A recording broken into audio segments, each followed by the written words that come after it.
دوسرا درویش صلیبیوں کے لیے یہ چوٹ معمولی نہیں تھی کہ انہوں نے مسلمانوں کے علاقے موصل کے قریب پہاڑیوں کے غاروں کو وسیع کر کے اتنا زیادہ اسلحہ اور آتش گیر سیال چھپا کر رکھا تھا جس سے وہ سلطنت اسلامیہ کی تمام تر قلعہ بندیوں کو کھنڈروں میں بدل سکتے تھے، مگر سلطان ایوبی کے تباہ کار جاسوسوں نے اسے اڑا دیا۔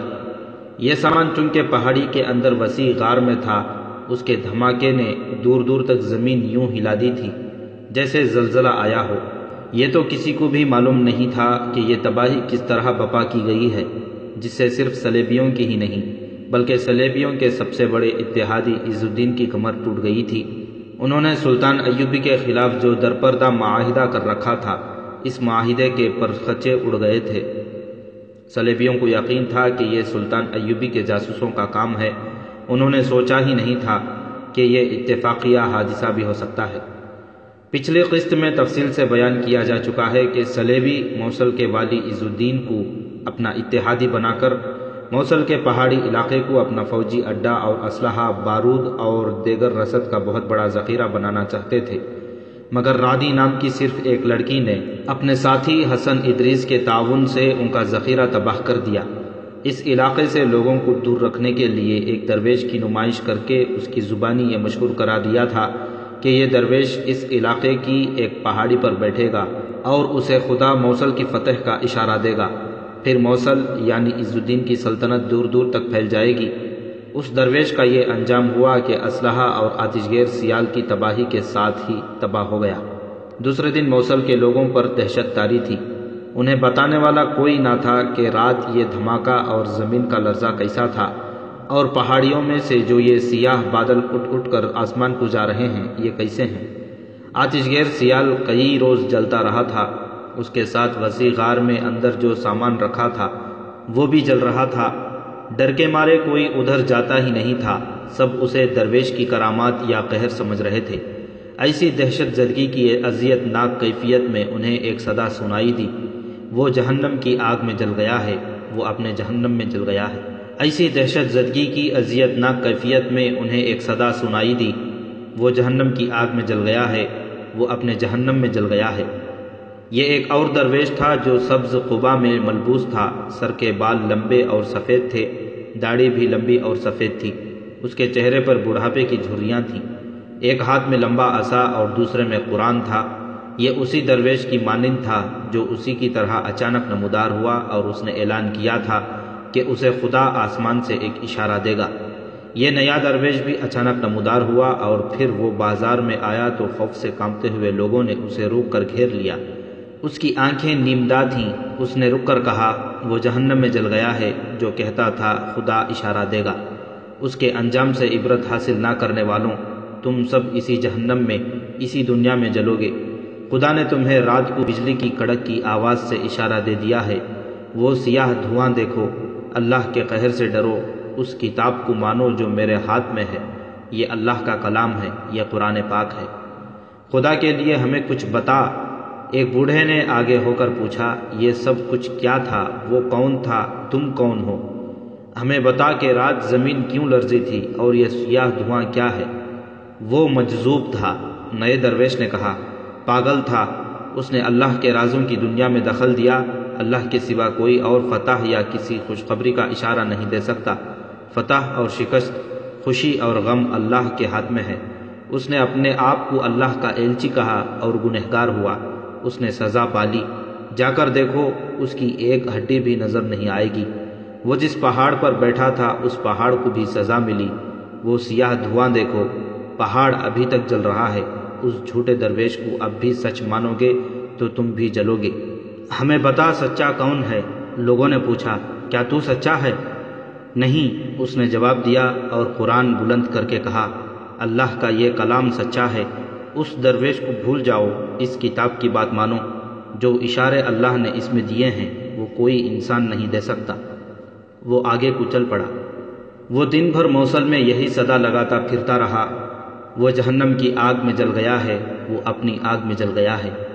جہاں اسے لوگ روک لیتے وہ اس موضوع پر واز دیتا کہ غیب کا حال کوئی انسان نہیں جانتا اور خدا کے اشارے یہی ہیں جو قرآن میں ہیں۔ اس نے ظہر کی نماز ایک مسجد میں پڑھی، عصر کی کسی دوسری مسجد میں اور مغرب کی ایک اور مسجد میں پڑھی۔ وہ جس مسجد میں گیا وہاں نمازیوں کے ہجوم جمع ہو گئے۔ اس نے ہر مسجد میں یہی واز دیا کہ برحق صرف قرآن ہے اور اے لوگوں قرآن کے اشاروں پر عمل کرو۔ وہ مغرب کی نماز پڑھ کر نکلا تو رات گہری ہو رہی تھی۔ وہ ایک ویرانے کی طرف چل پڑا، لوگ بھی اس کے پیچھے چل پڑے۔ اس نے سب کو روک کر کہا، اب میرے پیچھے کوئی نہ آئے، میں ساری رات ویرانے میں عبادت کروں گا اور تمہارے گناہوں کی بخشش مانگوں گا۔ اس نے لوگوں پر ایسا تاثر پیدا کر دیا تھا کہ ان کے دلوں سے پہلے درویش کی دہشت نکل گئی تھی۔ اس نے لوگوں سے وہیں رکنے کو کہا تو وہ رک گئے۔ اس نے کچھ دعائیہ الفاظ کہے اور اندھیرے میں غائب ہو گیا۔ لوگ وہیں کھڑے چگمگوئیاں کر رہے تھے۔ کسی میں اس کے پیچھے جانے کی ضرورت نظر نہیں آتی تھی، مگر ایک ایسا آدمی تھا جو اندھیرے سے فائدہ اٹھاتے ہوئے لوگوں کی نظریں بچا کر درویش کے پیچھے جا رہا تھا۔ درویش لوگوں کی نظروں سے اوجھل ہو کر تیز چلنے لگا تھا۔ اس کے پیچھے جانے والے آدمی بھی قدم تیز کر لیے۔ اس کے قدموں کی آواز پر درویش رکا اور پیچھے دیکھا۔ وہ آدمی جسے اندھیرے میں درویش سائے کی طرح نظر آتا تھا فوراً رکا اور بیٹھ گیا۔ درویش کو کچھ بھی نظر نہ آیا تو وہ چل پڑا، لیکن وہ بار بار گھوم کر دیکھتا تھا۔ کچھ اور آگے گئے تو یہ آدمی درویش کے قریب پہنچ گیا۔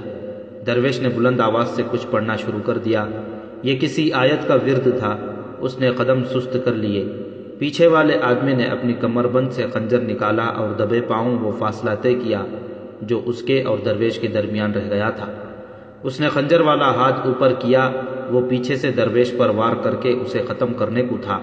خنجر ابھی اوپر ہی تھا کہ درویش بجلی کی سی تیزی سے گھوما۔ اس نے اپنا موٹا عصا اوپر کو گھمایا۔ عصا اس آدمی کی خنجر والی کلائی پر تھا۔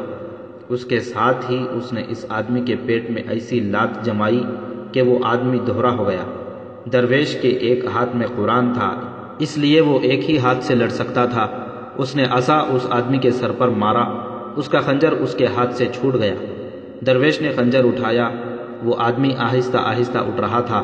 درویش نے اسے کہا، خنجر میرے ہاتھ میں ہے، پیٹ کے بل لیٹے رہو۔ وہ آدمی پیٹ کے بل لیٹ گیا۔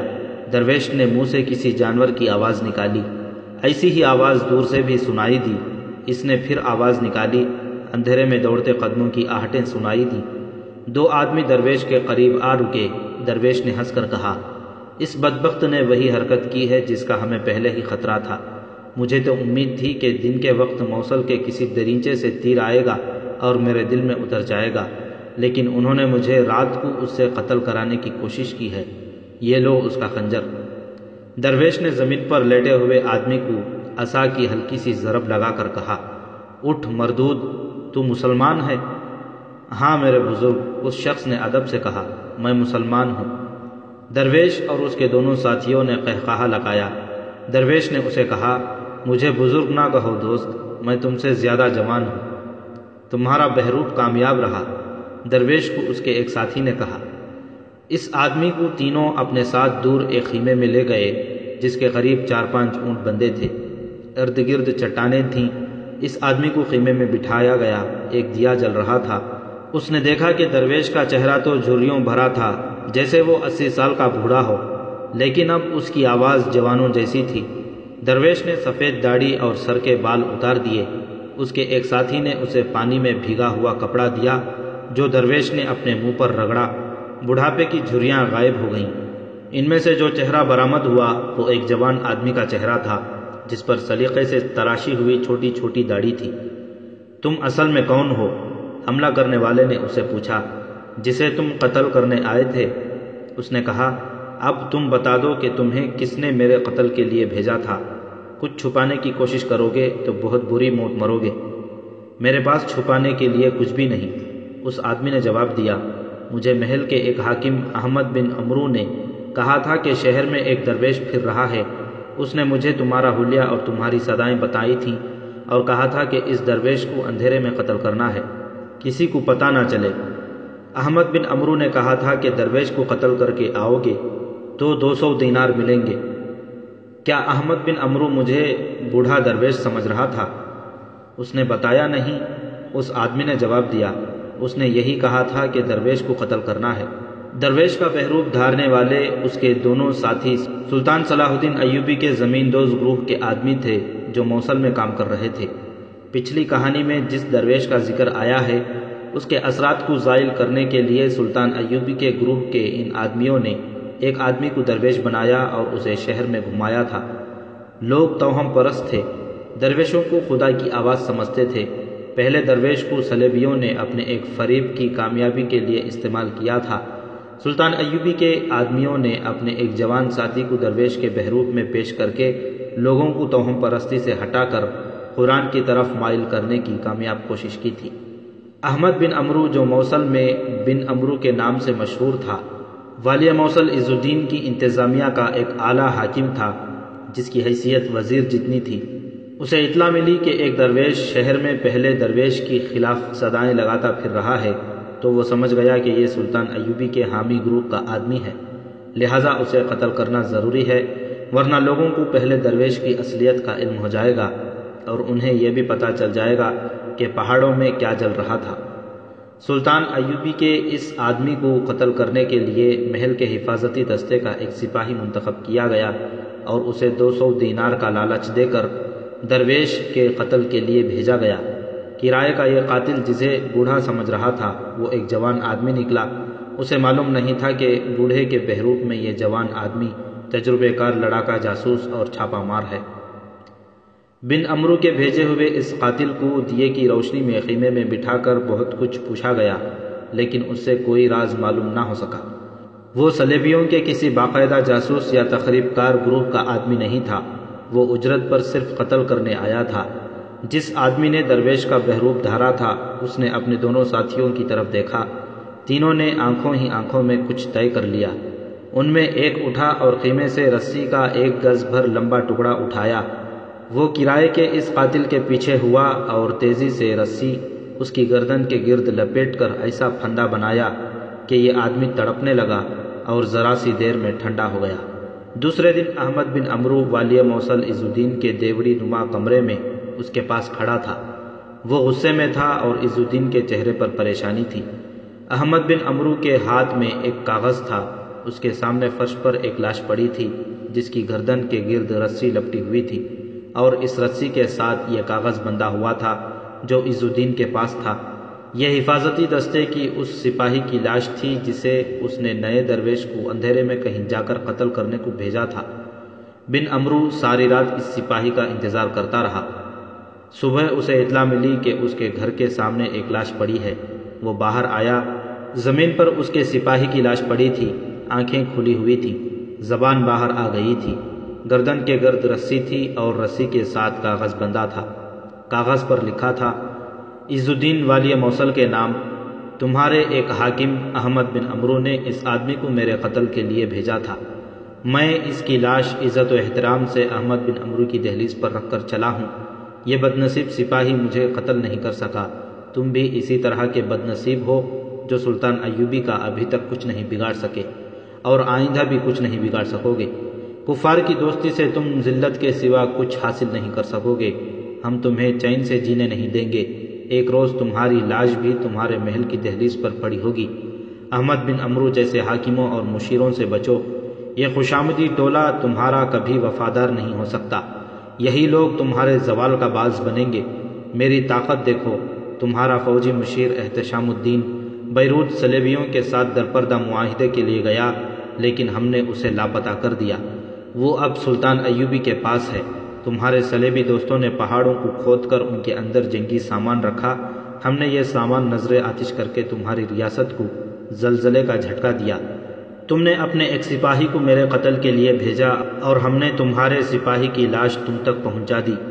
ہم جنوں اور بھوتوں کی طرح تم پر غالب رہیں گے، مگر تم ہمیں دیکھ نہیں سکو گے۔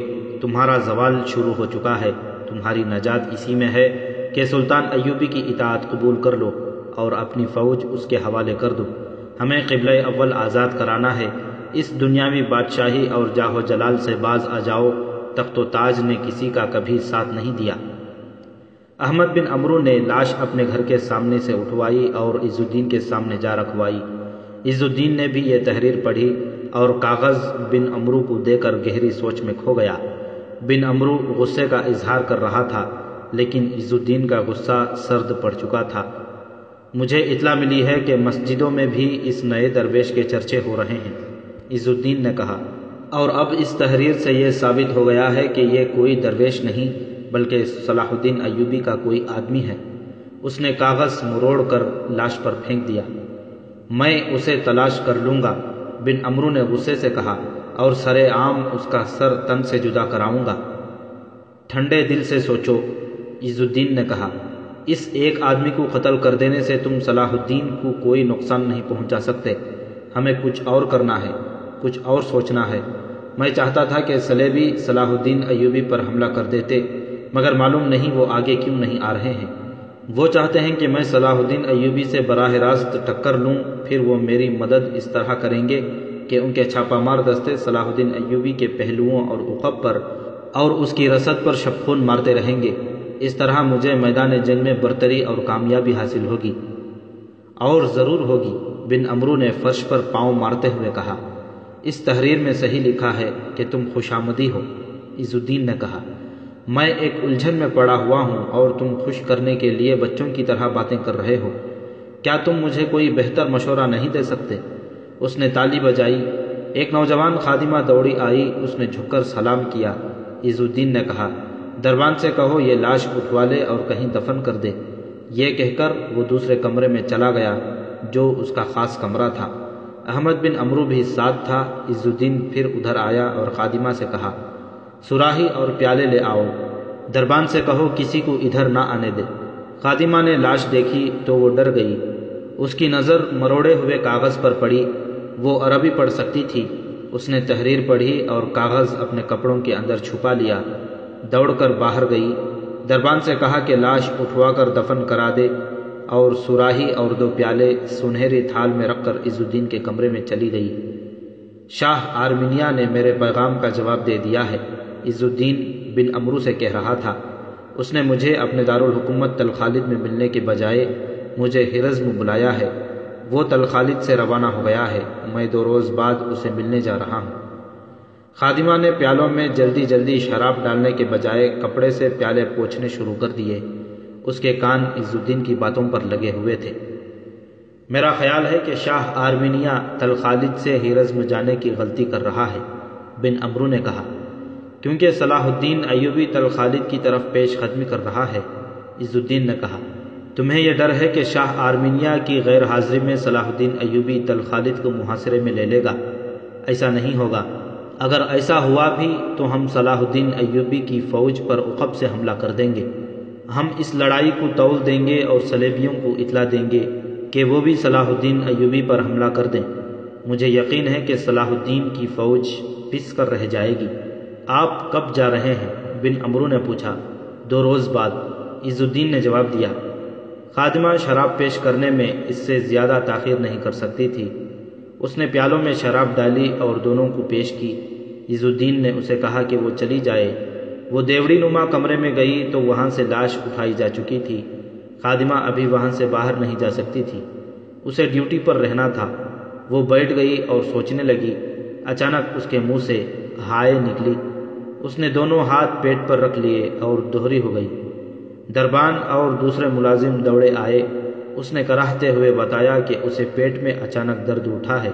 اس کی جگہ فوراً دوسری خادمہ بلا کر وہاں بٹھا دی گئی اور اسے طبیب کے پاس لے گئے۔ طبیب کو اس نے بتایا کہ اسے پیٹ میں درد ہے۔ اسے دوائی دی گئی۔ اس نے کہا کہ وہ کام کے قابل نہیں رہی۔ کچھ دیر بعد اس کی طبیعت سنبھل گئی۔ طبیب نے اسے 2 دنوں کی چھٹی لکھ دی اور اسے کہا کہ اپنے گھر چلی جائے۔ وہ اپنے گھر کو جانے کے بجائے غلام گردشوں وغیرہ سے گزرتی عز الدین کی بیوی رضی خاتون کے کمرے میں چلی گئی۔ رضی خاتون کے متعلق پہلے تفصیل سے بتایا جا چکا ہے کہ نور الدین زنگی مرحوم کی بیوہ تھی۔ عز الدین نے اس کے ساتھ شادی کر لی تھی۔ رضی خاتون نے اس امید پر شادی قبول کی تھی کہ عز الدین کو وہ سلطان ایوبی کا دوست اور اتحادی بنا دے گی اور مسلمان عمرہ اور حکمران متحد ہو کر فلسطین سے صلیبیوں کو نکال دیں گے۔ مگر عز الدین نے جس نیت سے شادی کی تھی وہ رضی خاتون کی نیت سے الٹ تھی۔ دمشق، بغداد اور ان مقامات کے گرد و نواح کے تمام علاقوں پر رضی خاتون کا اثر تھا اور رضی خاتون اپنے مرحوم خاوند نور الدین زنگی کی طرح سلطان ایوبی کی معتقد اور اس کے نیک عزائم کی حامی تھی۔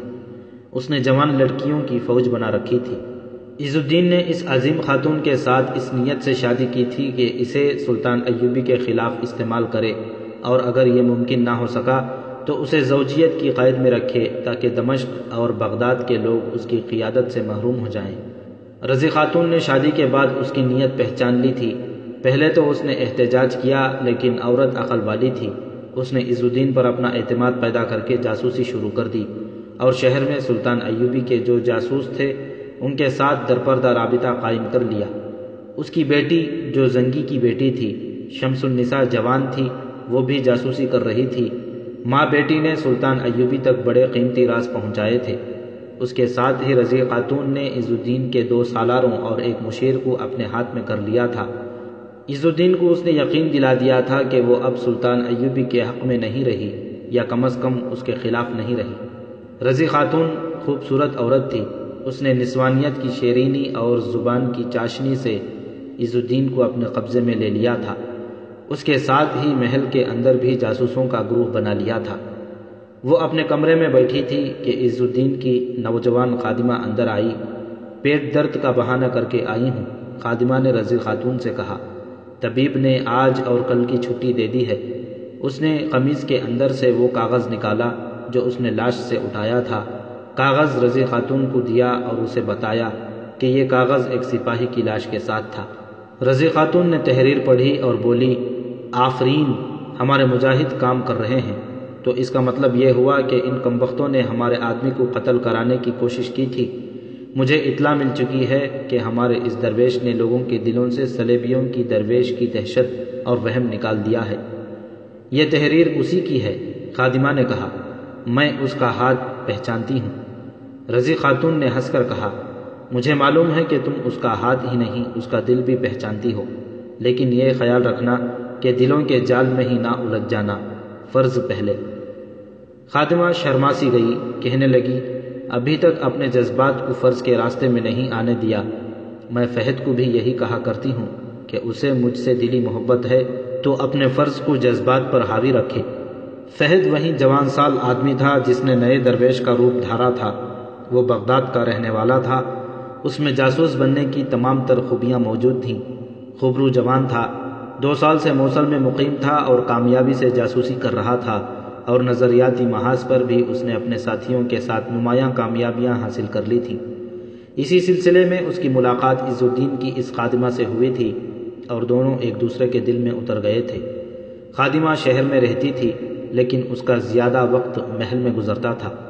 جاسوسی کی زمیندوز کارروائیوں کے علاوہ بھی ان دونوں کی ملاقاتیں ہوتی رہتی تھیں۔ میں جو خبر لائی ہوں وہ ابھی بتائی ہی نہیں، خادمہ نے رضی خاتون سے کہا۔ عز الدین 2 روز بعد شاہ آرمینیا سے ملنے ہرزم جا رہے ہیں۔ میں نے شراب پیش کرنے کے دوران ان سے یہ بات سنی ہے۔ وہ احمد بن عمرو کو بتا رہے تھے کہ شاہ آرمینیا نے انہیں پیغام بھیجا ہے کہ وہ تلخالد سے ہرزم روانہ ہو رہا ہے اور عز الدین اسے وہاں ملیں۔ میں رات سے فارغ نہیں ہو سکتی تھی۔ میں نے پیٹ کا درد کا بہانہ بنایا اور آپ تک پہنچی ہوں۔ رضی خاتون نے اپنے زانوں پر ہاتھ مار کر کہا، صلاح الدین ایوبی تلخالد کی طرف پیش قدمی کر رہا ہے۔ مجھے معلوم نہیں کہ تلخالد میں اپنے جاسوس ہیں یا نہیں۔ یہ خبر صلاح الدین تک پہنچنی ہے۔ ہو سکتا ہے وہ ان دونوں کو ہرزم میں پکڑ لے۔ یہ کام تم ہی کرو۔ فہد یا اس کے کسی اور ساتھی تک پہنچو اور اسے یہ خبر سنا کر میرا پیغام دو کہ سلطان صلاح الدین ابھی تلخالد کے راستے میں ہوگا۔ یہ خبر اس تک پہنچا دو۔ ابھی جاؤ۔ خادمہ چلی گئی۔ کچھ ہی دیر بعد عز الدین رضی خاتون کے کمرے میں داخل ہوا۔ اس کے چہرے پر گھبراہٹ بڑی صاف تھی۔ رضی خاتون کو معلوم تھا کہ وہ کیوں پریشان ہے، پھر بھی اس پریشانی کی وجہ پوچھی۔ میں صلاح الدین ایوبی کی دشمنی اور صلیبیوں کی دوستی کے پتھروں میں پس رہا ہوں، عز الدین نے ہارے ہوئے لہجے میں کہا۔ میری تمام تر دلچسپیاں آپ کے ساتھ ہیں، رضی خاتون نے کہا، مگر میں صلاح الدین ایوبی کے حق میں کوئی بات کرتی ہوں تو آپ کو شک ہوتا ہے کہ میں اس کی حامی اور آپ کے خلاف ہوں۔ آپ کی پریشانی کی وجہ یہ نہیں کہ آپ کے اور صلاح الدین کے درمیان عداوت پیدا ہو گئی ہے۔ اصل وجہ یہ ہے کہ آپ نے اس قوم کو دوست سمجھ لیا ہے جو آپ کی دوست تو ہو سکتی ہے آپ کے مذہب کی دشمن ہی رہے گی۔ صلیبی اپنے عزائم کی تکمیل کے لیے آپ کو دھوکہ دیں گے اور ضرور دیں گے، تو کیا میں صلاح الدین کے قدموں میں جا کر تلوار رکھ دوں؟ عز الدین نے طنزیہ لہجے میں پوچھا، اگر میں ایسا کر گزروں تو اپنی فوج کے سامنے کس منہ سے کھڑا ہوں گا؟ صلاح الدین آپ کو اپنا محکوم نہیں اپنا اتحادی بنانا چاہتا ہے۔ رضی خاتون نے کہا، تم اس شخص کی نیت کو نہیں سمجھ سکی۔ عز الدین نے کہا، وہ سلطنت اسلامیہ کی بات کرتا ہے مگر اسے اپنی ذاتی سلطنت بنائے گا۔ اس کا مطلب یہ ہوا کہ آپ اس سے لڑیں گے۔ رضی خاتون نے کہا، اگر آپ کا یہی ارادہ ہے تو پریشان ہونے کے بجائے جنگ کی تیاری کریں، فوج میں اضافہ کریں۔ میری پریشانی یہ ہے کہ صلاح الدین نے جاسوسوں اور تباہ کاروں کا جال بچھا دیا ہے۔ عز الدین نے کہا، تمہیں معلوم ہے کہ میرا اتنا قابل فوجی مشیر احتشام الدین بیروت بالڈوین سے معاہدہ کرنے گیا اور وہاں سے غائب ہو گیا۔ مجھے اطلاع ملی ہے کہ وہ صلاح الدین کے ساتھ ہے، ہمارے تمام تر راز اس کے پاس ہیں۔ میں نے صلیبیوں سے اسلحہ، آتش گیس، سیال اور دیگر سامان کا ذخیرہ اپنے قریب جمع کرایا تھا، وہ تباہ ہو گیا ہے۔ آج میرے حفاظتی دستے کے ایک سپاہی کی لاش میرے پاس آئی ہے، اسے کسی نے قتل کیا ہے؟ رضی خاتون نے انجان بن کر پوچھا۔ ہاں، عز الدین نے اصل بات پر پردہ ڈال کر کہا، اسے کسی نے قتل کر دیا ہے، اسے ایک خاص کام کے لیے بھیجا تھا، اس کے قاتل صلاح الدین کے آدمی معلوم ہوتے ہیں۔ اس لاش کے ساتھ فہد کا لکھا ہوا جو کاغذ تھا وہ رضی خاتون کے پاس تھا، لیکن وہ انجان بنی رہی۔ اس نے سوچا کہ عز الدین گھبرایا ہوا ہے، اس پر اور زیادہ گھبراہٹ طاری کی جائے۔ آپ کو اچھی طرح معلوم ہے کہ صلاح الدین صرف میدان جنگ میں نہیں لڑتا، رضی خاتون نے کہا، وہ جب اپنے گھر میں سویا ہوا ہوتا ہے تو اس کے دشمن سمجھتے ہیں کہ جیسے وہ ان کے سر پر بیٹھا ہے۔ اس وقت وہ تل خالد کی طرف جا رہا ہے، لیکن یوں معلوم ہوتا ہے جیسے وہ موصل میں بیٹھا ہے اور اپنی نگرانی میں تباہی کرا رہا ہے۔ صلیبیوں کی فوج کا اندازہ کریں، صلاح الدین کی فوج سے 10 گنا زیادہ ہے، مگر صلیبی آگے بڑھ کر اس پر حملہ کرنے کی جرأت نہیں کرتے۔ صلیبیوں کے مقابلے میں آپ کے پاس جو فوج ہے وہ آپ جانتے ہیں۔ آپ کو یہ بھی جان لینا چاہیے کہ آپ کی فوج میں ایسے کمانڈر موجود ہیں جو آپ کے وفادار نہیں، وہ آپ کو دھوکہ دے سکتے ہیں۔ عز الدین اور زیادہ گھبرا گیا اور بولا، میں اس حد تک پہنچ چکا ہوں جہاں سے میں آسانی سے واپس نہیں آ سکتا۔ میں 2 روز بعد کہیں باہر جا رہا ہوں، اگر حالات نے ساتھ دیا تو کامیاب ہو جاؤں گا۔ وہ چپ ہو کر گہری سوچ میں کھو گیا۔ کچھ دیر بعد بولا، رضی، میں نے ایک امید تمہارے ساتھ وابستہ کر رکھی ہے، میں آپ کی ہر امید پوری کروں گی۔ رضی خاتون نے کہا، اگر آپ مجھے صلاح الدین کے خلاف کوئی کارروائی کرنے کو کہیں گے تو میں کر گزروں گی۔ میں آپ کے ایک بچے کی ماں بن چکی ہوں، مجھے بتائیں میں آپ کی کون سی امید پوری کر سکتی ہوں؟ مجھے کسی کڑی آزمائش میں ڈالیں۔ میں باہر جا رہا ہوں، عز الدین نے کہا، مجھ سے ابھی یہ نہ پوچھنا کہ میں کہاں جا رہا ہوں، اسے ابھی راز میں رکھنا ہے۔ اس کے بعد میں صلاح الدین ایوبی کے خلاف کوئی کارروائی کروں گا۔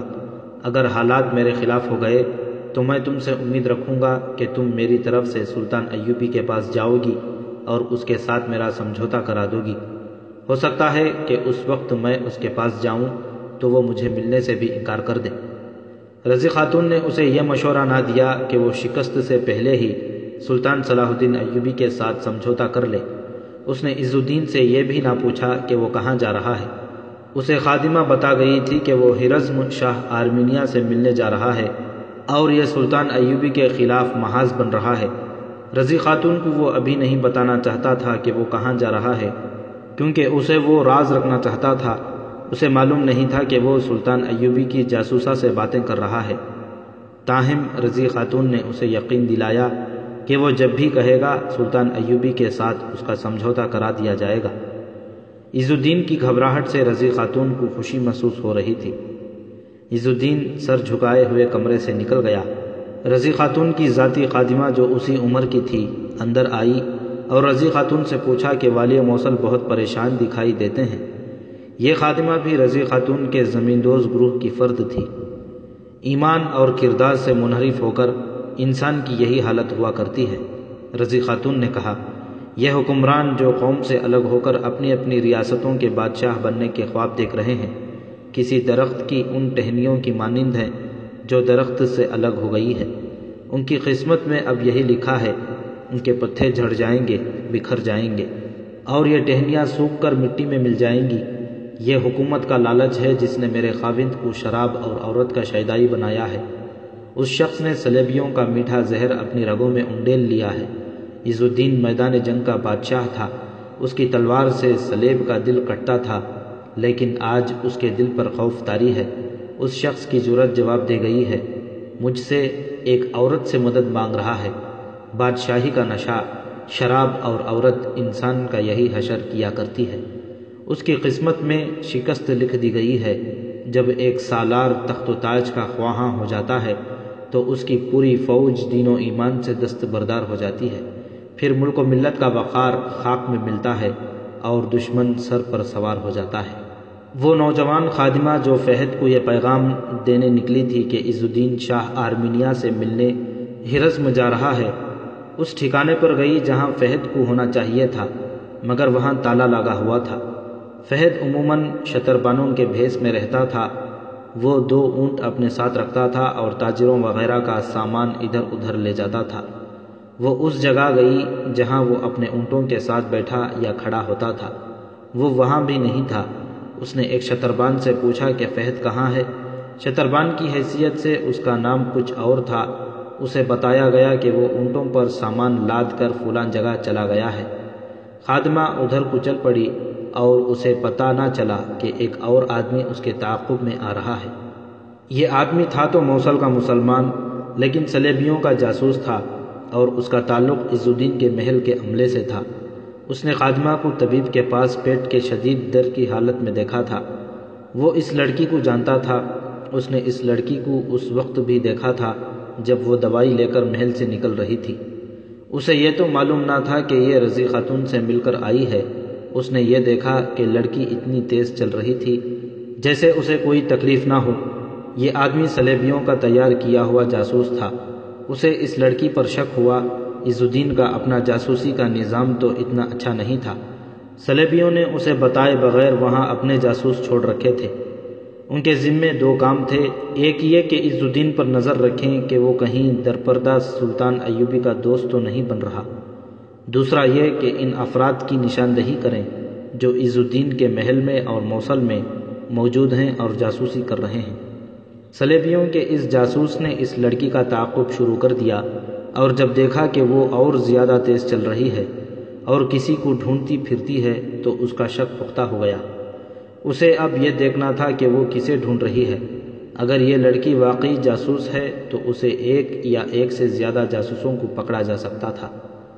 لڑکی کو اب ایک شتربان نے بتایا تھا کہ وہ کہاں گیا ہے۔ وہ اس طرف جا رہی تھی اور جاسوس اس کے پیچھے جا رہا تھا۔ ایک جگہ اونٹوں سے سامان اتارا جا رہا تھا۔ فہد بھی سامان اتار رہا تھا۔ اس نے لڑکی کو دیکھ لیا۔ قریب سے گزرتے ہوئے لڑکی نے فہد کی آنکھوں میں آنکھیں ڈالیں اور آگے نکل گئی۔ فہد کو معلوم تھا کہ وہ کہاں اس کا انتظار کرے گی۔ جاسوس اس کے پیچھے لگا رہا۔ لڑکی کو معلوم نہ تھا۔ فہد نے جلدی جلدی اپنے اونٹوں سے سامان اتارا اور لڑکی کے پیچھے گیا۔ اس نے ایک اونٹ کی مہار پکڑ رکھی تھی، دوسرے اونٹ کی مہار اس اونٹ کے پیچھے بندھی تھی۔ لوگ جا رہے تھے۔ فہد لڑکی کے ساتھ ہو گیا۔ لڑکی رکی نہیں، یوں معلوم ہوتا تھا جیسے اپنے دھیان سے جا رہی ہو۔ فہد بھی بظاہر اس کی طرف توجہ نہیں دے رہا تھا، لیکن لڑکی اسے پیغام دے رہی تھی۔ چند قدموں تک لڑکی نے پیغام سنا دیا اور کہا، یہ کام کر کے آؤ گے تو وہاں ملوں گی جہاں ہم کچھ دیر بیٹھا کرتے ہیں۔ ابھی نہیں، کہیں ایسا نہ ہو کہ ہم اپنے فرض سے بھٹک جائیں۔ تمہیں معلوم ہوگا سلطان کی فوج کہاں ہوگی؟ مجھے معلوم ہے، فہد نے جواب دیا، میں ابھی روانہ ہو جاؤں گا۔ خدا حافظ، لڑکی نے کہا۔ فی امان اللہ۔ لڑکی ایک طرف مڑ گئی۔ وہ ایک گلی تھی۔ تب اس نے گھوم کر دیکھا، ایک آدمی اس کے پیچھے آ رہا تھا۔ اسے یاد آیا کہ اس آدمی کو اس نے فہد کی تلاشی کے دوران 3-4 مرتبہ دیکھا تھا۔ اسے یہ بھی خیال آیا کہ اس آدمی کو اس نے محل میں بھی دیکھا ہے۔ ذہن پر زور دیا تو اسے یاد آیا کہ یہ شخص محل میں ملازم ہے۔ لڑکی کو کچھ شک ہوا، اس نے اس آدمی کی نیت معلوم کرنے کے لیے گلیوں کے 2-3 موڑ مڑے، یہ آدمی اس کے پیچھے رہا۔ لڑکی آبادی سے باہر نکل گئی، یہ آدمی بھی باہر نکل گیا۔ کچھ دور درختوں کا جھنڈ تھا، لڑکی وہاں بیٹھ گئی، یہ آدمی آگے نکل گیا۔ اسے غالباً یہ شک ہوا ہوگا کہ لڑکی کسی کے انتظار میں بیٹھی ہے، وہ آگے چلا گیا۔ لڑکی ہوشیار تھی، وہ جلدی سے قریب کی جھاڑیوں میں چھپ گئی، وہاں سے سرکتی جھاڑیوں سے نکلی اور ایک گلی میں غائب ہو گئی۔ وہ آدمی دور جا کر واپس آیا، اب اس نے دوسرا راستہ اختیار کیا تھا۔ اسے توقع تھی کہ لڑکی کے پاس کوئی آدمی بیٹھا ہوگا، مگر اس نے قریب آ کر دیکھا وہاں لڑکی نہیں تھی۔ اس نے ادھر ادھر دیکھا، لڑکی کا نام و نشان نہیں تھا، لڑکی اپنے گھر پہنچ چکی تھی۔ سلطان صلاح الدین ایوبی آرمینیا کی طرف بڑھ رہا تھا۔ اس نے اپنی زندگی کا سب سے بڑا خطرہ مول لے رکھا تھا۔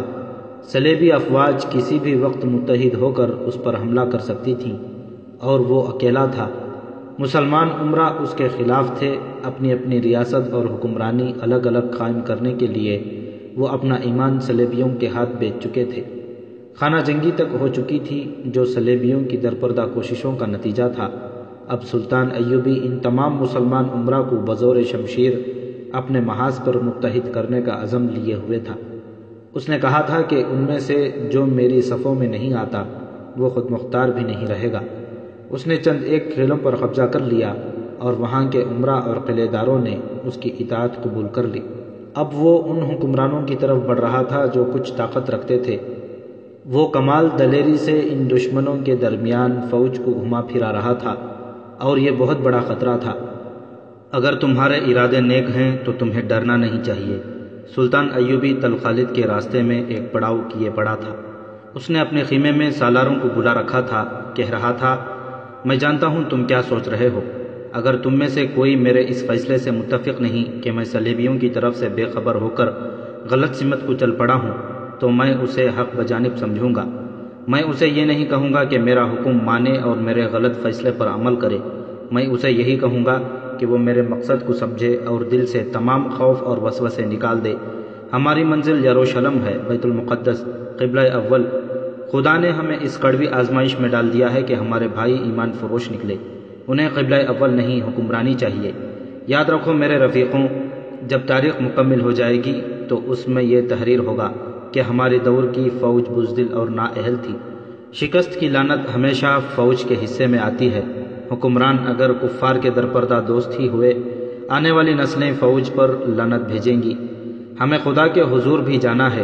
خدا نے ہم پر جو فرض عائد کیا ہے وہ ہمیں پورا کرنا ہے، یا اس فرض کی ادائیگی میں جان دینی ہے۔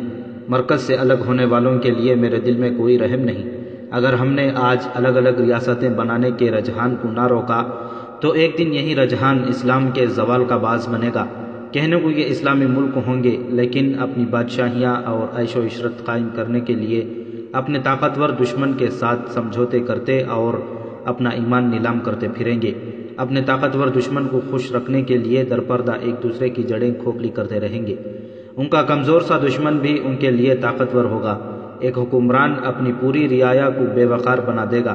ہمیں کوشش کرنی چاہیے کہ قوم کے بکھرے ہوئے شیرازے کو آج ہی سمیٹ لیں۔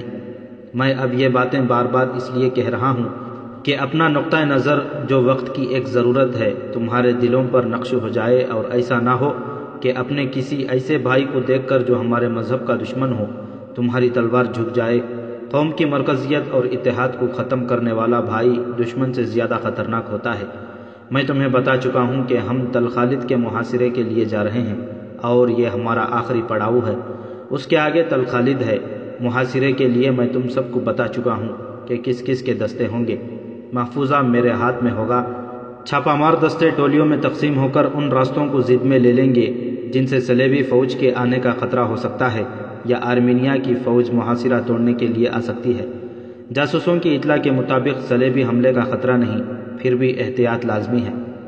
ہم آرمینیا پر قبضہ نہیں کرنا چاہتے، ہمیں شاہ آرمینیا سے اپنی شرائط تسلیم کرانی ہے۔ میں تمہیں بتا چکا ہوں کہ عز الدین شاہ آرمینیا کی مدد کا طلبگار ہے۔ ہمیں آرمینیا پر خطرہ بن کر سوار ہو جانا ہے تاکہ شاہ آرمینیا عز الدین کو مدد نہ دے سکے، لیکن میں تمہیں کسی خوش فہمی میں مبتلا نہیں کرنا چاہتا۔ یہ عین ممکن ہے کہ آرمینیا کی فوج اور شہری ہمارا مقابلہ اتنا سخت کریں کہ ہمیں پسپا ہونا پڑے۔ اس صورت میں عز الدین بھی ہم پر حملہ کر سکتا ہے اور حلب کا والی عماد الدین بھی۔ ہمیں گرتا دیکھ کر چھوٹے چھوٹے عمرہ بھی ہمیں گھوڑوں تلے رون دیں گے۔ ان نتائج اور خطروں کو سامنے رکھ کر ہمیں لڑنا ہے۔ میں تمہیں نقشہ دکھا چکا ہوں، کسی کے دل میں کوئی شک ہو تو رفع کر لو۔ یہ محاصرہ اور حملہ ہمیں اتنی بڑی مشکل میں ڈال سکتا ہے کہ ہم شکست بھی کھا سکتے ہیں۔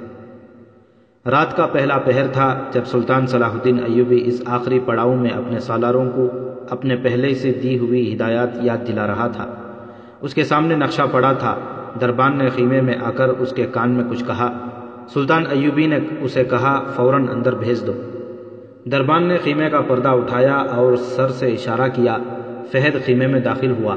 اس نے موصل سے یہاں تک کہیں رکے بغیر مسافت طے کی تھی۔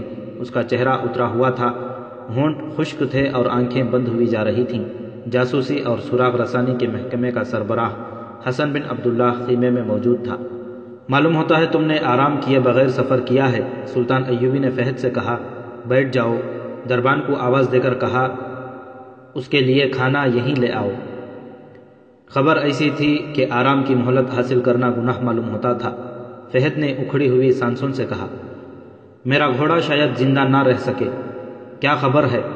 شاہ آرمینیا اپنے دارالحکومت میں نہیں، فہد نے کہا۔ وہ ہرزم میں خیمہ زن ہے۔ عز الدین اسے ملنے ہرزم جا رہا ہے۔ ظاہر ہے کہ یہ ہماری فوج کے خلاف معاہدہ ہوگا۔ شاہ آرمینیا کے ساتھ اپنی فوج کے بھی 2 دستے ہوں گے اور عز الدین بھی اپنی فوج کے 2-3 دستے اپنے ساتھ لا رہا ہے۔ یہ بادشاہ شاہی شان و شوکت سے ایک جگہ اکٹھے ہو رہے ہیں، سلطان ایوبی نے مسکرا کر کہا۔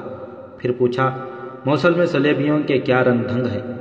سلیبی ٹھنڈے ٹھنڈے سے معلوم ہوتے ہیں، فہد نے جواب دیا۔ ان کے ذخیرے کی تباہی کی اطلاع اب کو مل چکی ہے۔ ہم نے وہاں کے لوگوں کے دلوں سے پہلے درویش کا وہم اور فریب نکال دیا ہے۔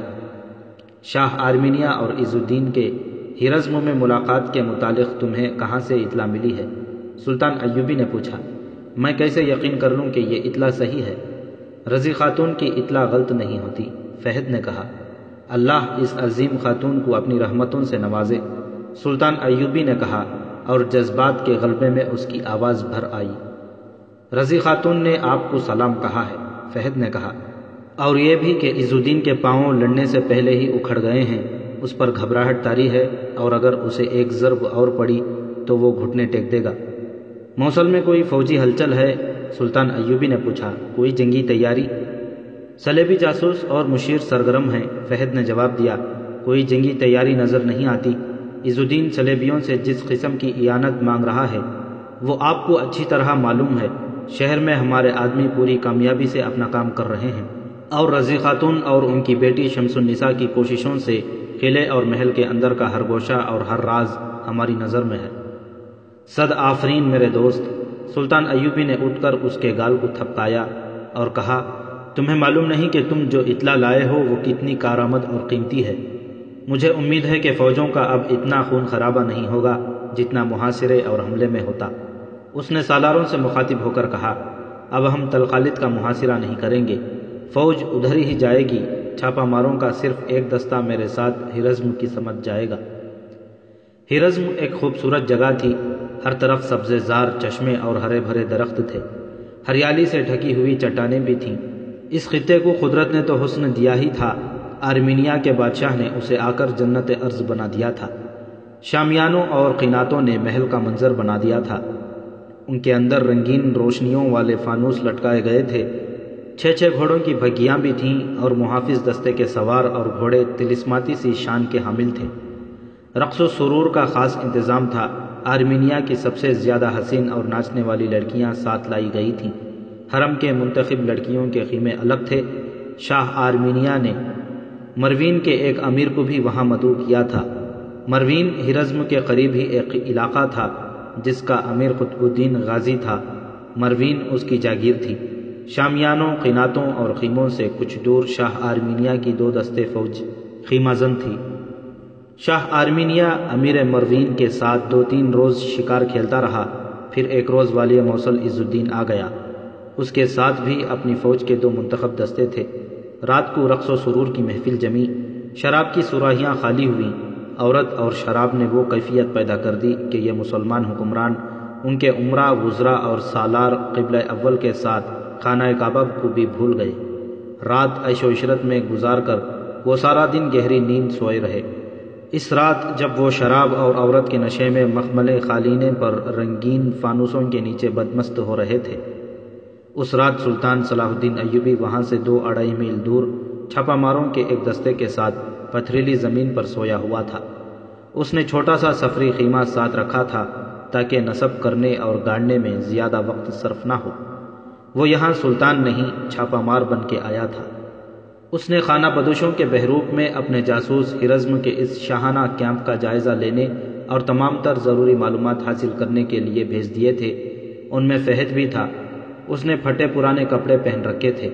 یہ 3-4 جاسوس اپنے اونٹوں کی مہار پکڑے کیمپ کے ارد گرد گھوم رہے تھے۔ انہیں کوئی وہاں ہٹ جانے کو کہتا تو وہ ہاتھ پھیلا کر کھانے کی بھیک مانگتے۔ فہد شاہی شامیانوں کے قریب سے گزرا تو اسے وہ نوجوان خادمہ نظر آئی جس نے اسے رضی خاتون کا پیغام دیا تھا۔ فہد نے اسے پہچان لیا۔ یہ لڑکی عز الدین کی خصوصی خادمہ تھی جو یہاں بھی اس کے ساتھ آئی تھی۔ فہد نے بھکاریوں کی طرح صدا لگائی، شہزادی آپ کا غلام سفر میں ہے، کچھ کھانے کو مل جائے، بھاگ جاؤ یہاں سے۔ لڑکی نے دور سے کہا، ورنہ پکڑے جاؤ گے۔ فہد کو موصل میں تو کوئی نہیں پکڑ سکا۔ فہد نے اپنی اصلی آواز میں کہا، تم یہاں پکڑوا دو۔ اوہ، لڑکی ادھر ادھر دیکھ کر اس کے قریب آ گئی۔ تم پہنچ گئے ہو، دیکھ لو میری خبر غلط تو نہیں تھی، لیکن یہاں نہ رکو، چلے جاؤ۔ تم رات کہاں ہوگے؟ آج رات شاید میں جلدی فارغ ہو جاؤں، مل بیٹھے مدت گزر گئی ہے۔ تم نے ہی کہا تھا کہ جذبات پر فرض کو غالب نہ آنے دینا۔ فہد نے کہا، ہمارا فرض ابھی ادا نہیں ہوا، زندہ رہے تو ملیں گے۔ تم نے سب کچھ دیکھ لیا ہے؟ لڑکی نے پوچھا۔ سلطان کہاں ہے؟ سلطان جلدی آ جائے گا، فہد نے جواب دیا۔ اوئے کون ہے یہ؟ کسی کی آواز آئی۔ ہٹاؤ اس بدبخت کو یہاں سے۔ لڑکی فہد کو ڈانٹنے لگی اور فہد وہاں سے چلا گیا۔ لڑکی ایک خیمے کی اوٹ سے اسے جاتا دیکھتی رہی۔ اس خیال سے اس کے آنسو نکل آئے کہ فہد کا فرض کیسا اذیت ناک ہے اور کتنا خطرناک۔ وہ اس خوبرو اور تنومند جوان کو دل و جان سے چاہتی تھی، مگر وہ چوری چھپے ملتے تھے تو اپنے جذبات کی کم اور فرائض کی باتیں زیادہ کرتے تھے۔ کئی معرکے جو ان کی فوج نے جیتے تھے وہ فہد اور اس لڑکی جیسے جاسوسوں کی بدولت جیتے تھے۔ یہ دشمن کے گھر میں رہ کر زمیندوز معرکہ لڑتے تھے، ان کی جان ہر لمحہ موت کے منہ میں رہتی تھی۔ اس نوجوان اور حسین خادمہ کے جذبات ابل آئے۔ اگر اس کا فرض راستے میں حائل نہ ہوتا تو وہ فہد کو یوں مارا مارا پھرنے نہ دیتی۔ وہ جانتی تھی کہ فہد انہی پتھریلی وادیوں میں کہیں سو جاتا ہوگا۔ ہم خدا کے حضور ملیں گے، لڑکی نے اپنے آپ سے کہا اور اپنے کام کو چلی گئی۔ رات کا پہلا پہر تھا۔ آج رات ہرزم کے سپاہی کیمپ میں کوئی گانا بجانا نہیں تھا، خاموشی طاری تھی۔ شاہ آرمینیا کے شامیانے میں اس کے پاس عز الدین اور امیر مروین قطب الدین غازی بیٹھے تھے۔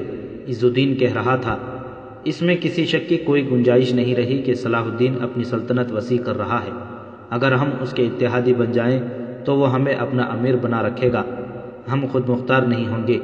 حال ہی میں وہ مسلمان عمرہ کے کئی علاقوں پر قبضہ کر چکا ہے اور اس کی فوجی طاقت کے خوف سے یہ تمام عمرہ اور قلعے دار اس کی اطاعت قبول کر چکے ہیں۔ اگر میں نے اسے نہ روکا تو وہ صرف موصل پر نہیں، حلب پر بھی ہاتھ صاف کرنے کی کوشش کرے گا، مگر میں اکیلا اس کے خلاف نہیں لڑ سکتا۔ عماد الدین میرے ساتھ ہے، لیکن اس صورت میں کہ صلاح الدین ایوبی اپنی فوج لٹیروں کی طرح لیے دندناتا پھر رہا ہے۔ عماد الدین کو اپنی فوج حلب سے نہیں نکالنی چاہیے۔ حلب کا دفاع زیادہ ضروری ہے کیونکہ یہ مقام بہت اہم ہے۔ میں جانتا ہوں، شاہ آرمینیا نے کہا، صلیبیوں کی بھی نظریں حلب پر لگی ہوئی ہیں، اسی لیے میں صلیبیوں کے ساتھ کوئی معاہدہ نہیں کرتا۔ عز الدین نے کہا، وہ ہم سے مدد کے عوض حلب مانگیں گے، اور وہ ضرور مانگیں گے۔ قطب الدین غازی نے کہا، میں بہتر یہی سمجھتا ہوں کہ آپ کو آپس میں کوئی معاہدہ کر لینا چاہیے۔ آپ دونوں کی فوجیں مل کر صلاح الدین ایوبی کو شکست دے سکتی ہیں۔ مجھے معلوم ہوا ہے کہ صلاح الدین کی فوج تل خالد کی طرف جا رہی ہے۔ عز الدین نے کہا، میری اس کے ساتھ کوئی دشمنی نہیں۔ شاہ آرمینیا نے کہا، میرا خیال ہے کہ وہ میری سرحدوں سے دور رہے گا۔ میں نے اس کی پیش قدمی کی سمت کا جائزہ لیا ہے، وہ کہیں اور جا رہا ہے۔ مجھے صلیبیوں پر بھروسہ نہیں، عز الدین نے کہا۔ وہ مجھے ہر طرح کی مدد دیتے ہیں، لیکن جنگ صرف سامان اور مشیروں سے نہیں لڑی جا سکتی۔ میں انہیں کہتا ہوں کہ میں صلاح الدین کی فوج کو جنگ میں الجھا لیتا ہوں اور وہ اس پر حملہ کر دیں۔ میں نے انہیں یہ مشورہ بھی دیا تھا کہ وہ دمشق اور بغداد کو محاصرے میں لے لیں۔ اگر وہ ایسا کریں تو صلاح الدین ایوبی ہمارے علاقوں سے نکل جائے گا، مگر وہ نہ جانے کیا سوچ رہے ہیں۔ وہ ہم سب کو اپنا محکوم بنانے کی سوچ رہے ہیں، شاہ آرمینیہ نے کہا۔ سلطان ایوبی نہ رہا تو صلیبی ہمیں کھا جائیں گے، ہمیں ان پر بھروسہ کرنا ہی نہیں چاہیے۔ پھر آپ میری مدد کریں، عز الدین نے کہا۔ میں آگے بڑھ کر صلاح الدین سے لڑتا ہوں، آپ اس پر حملہ کریں۔ اس موضوع پر وہ بہت دیر تبادلہ خیالات کرتے رہے۔ آخر شاہ آرمینیہ نے اس شرط پر عز الدین کی تجویز مان لی کہ اس کی فوج کے انسانوں اور جانوروں کی خوراک کی ذمہ داری عز الدین لے۔ عز الدین نے یہ شرط مان لی اور طے ہوا کہ عز الدین سلطان ایوبی کے ساتھ آمنے سامنے کی ٹکر لے گا اور شاہ آرمینیہ کی فوج سلطان ایوبی کی فوج پر عقب سے حملہ کر دے گی۔ عز الدین تجربہ کار جنگجو تھا، جنگ لڑنا اور لڑانا جانتا تھا۔ اس نے وہیں جنگ کی منصوبہ بندی کر لی۔ آدھی رات سے کچھ دیر پہلے کا ذکر ہے، جب عز الدین اور شاہ آرمینیہ جنگ کا پلان بنا رہے تھے۔ رات گھوڑوں کے ٹاپوؤں سے لرزنے لگی۔ شاہ آرمینیہ نے دربان کو بلا کر غصے سے کہا، یہ جن سواروں کے گھوڑے کھل کر بھاگ رہے ہیں انہیں صبح یہاں لے آؤ، بدبخت بے خبری کی نیند سو جاتے ہیں۔ مگر یہ گھوڑے اس کے دستے کے نہیں تھے، یہ سلطان صلاح الدین ایوبی کے چھاپہ مار سوار تھے جن کی تعداد 40 اور 50 کے درمیان تھی۔ یہ ان کا شبخون تھا۔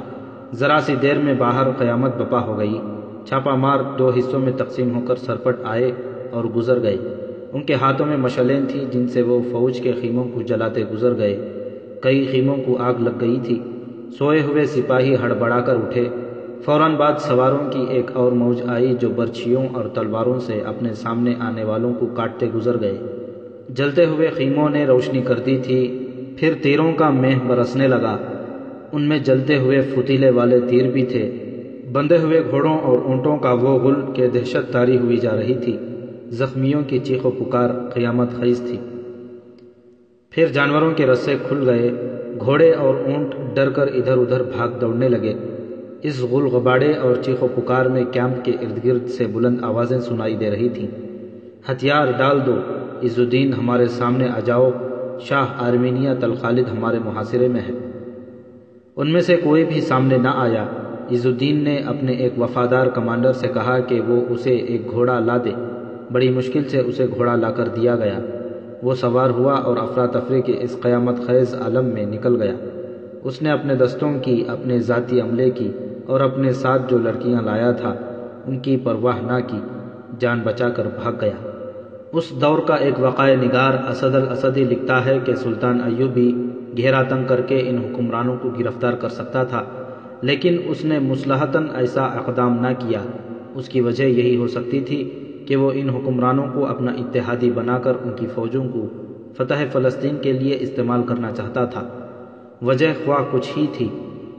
فروری 1183 579 ہجری کا یہ معرکہ سلطان ایوبی نے چھاپہ ماروں سے اسی طرح لڑایا اور اس نے آگے بڑھ کر کسی کو گرفتار کرنے کی کوشش ہی نہ کی۔ اس شبخون کی نگرانی اس نے خود کی تھی۔ شاہ آرمینیہ نے بھاگنے کے بجائے وہیں رکے رہنا مناسب سمجھا۔ رات گزر گئی۔ صبح ہوئی تو کیمپ میں جلے ہوئے خیموں کی راکھ بکھری ہوئی تھی۔ لاشیں پڑی تھیں، زخمی تڑپ رہے تھے، گھوڑے اور اونٹ ادھر ادھر گھوم پھر رہے تھے۔ حملہ آوروں کا کچھ پتہ نہ تھا کہاں ہیں۔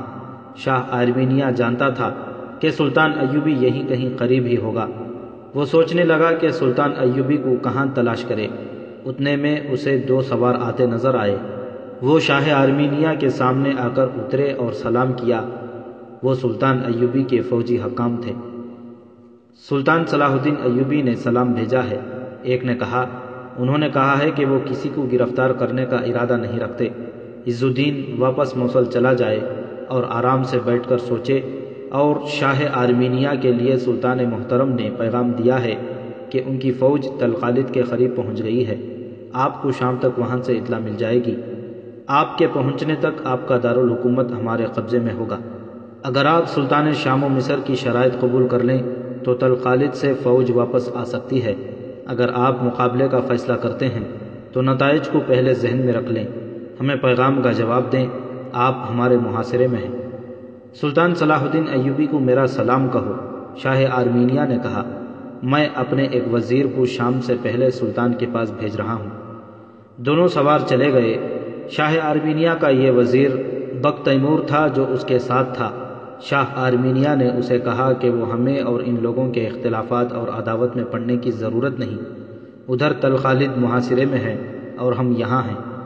جاؤ اور صلاح الدین ایوبی سے کہو کہ اپنی فوج واپس بلا لے، ہم اس کے کسی دشمن کے ساتھ کوئی معاہدہ اور کوئی اتحاد نہیں کریں گے۔ بک تیمور دانشمند وزیر تھا، اس نے سلطان ایوبی کے ساتھ بات کی۔ سلطان ایوبی نے بڑی سخت شرائط پیش کی اور منوا لی۔ بک تیمور نے تحریری وعدہ دے دیا کہ شاہ آرمینیہ کی فوج سلطان ایوبی کے کسی دشمن کی مدد کو نہیں جائے گی۔ سلطان ایوبی نے محاصرہ اٹھا لیا اور شاہ آرمینیہ سے ملے بغیر طلقالد کو روانہ ہو گیا۔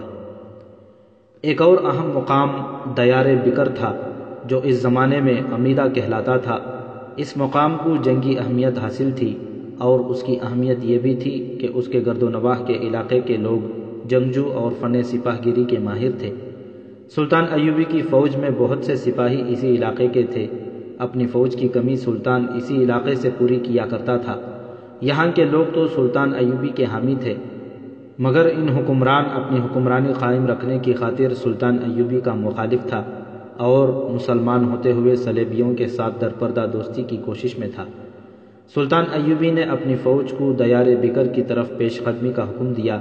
یہ برق رفتار پیش قدمی تھی۔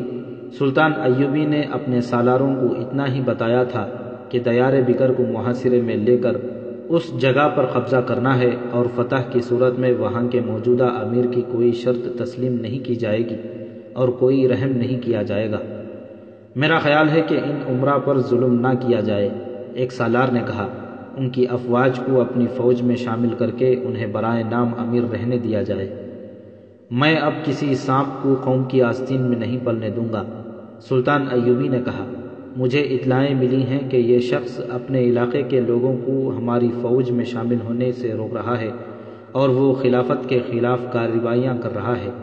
ہمیشہ یاد رکھو کہ مرکز سے خود مختاری مانگنے والے یا درپردہ کوششوں سے الگ ہونے والے غدار ہوتے ہیں، اور یہ غدار بہت خطرناک ہوتے ہیں کیونکہ وہ قوم کے دشمن سے مدد لیتے ہیں اور اپنی قوم یعنی خلافت کے خلاف استعمال کرتے ہیں۔ میں ان لوگوں کا سر کچل دینا چاہتا ہوں تاکہ جب آپ کا اصل دشمن یعنی صلیبی آپ کے سامنے آئے تو آپ کی پیٹھ پیچھے کوئی وار کرنے والا نہ ہو اور کوئی سانپ زمین سے نکل کر آپ کو ڈنک نہ مار سکے۔ دیار بکر اللہ کے سپاہیوں کا خطہ ہے، ہماری فوج کی 1/4 نفری اسی خطے کی ہے۔ اگر ہم نے ان جنگجوؤں کے غدار حکمران کو بخش دیا تو اس خطے کے لوگوں کا ایمان بھی تباہ ہو جائے گا اور فن سپاہ گیری بھی۔ ساری قوم یا کسی ملک کے تمام لوگ غدار یا بے ایمان نہیں ہوا کرتے۔ حکمران اگر ایمان فروش ہوں تو قوم کے جوہر ختم ہو جاتے ہیں۔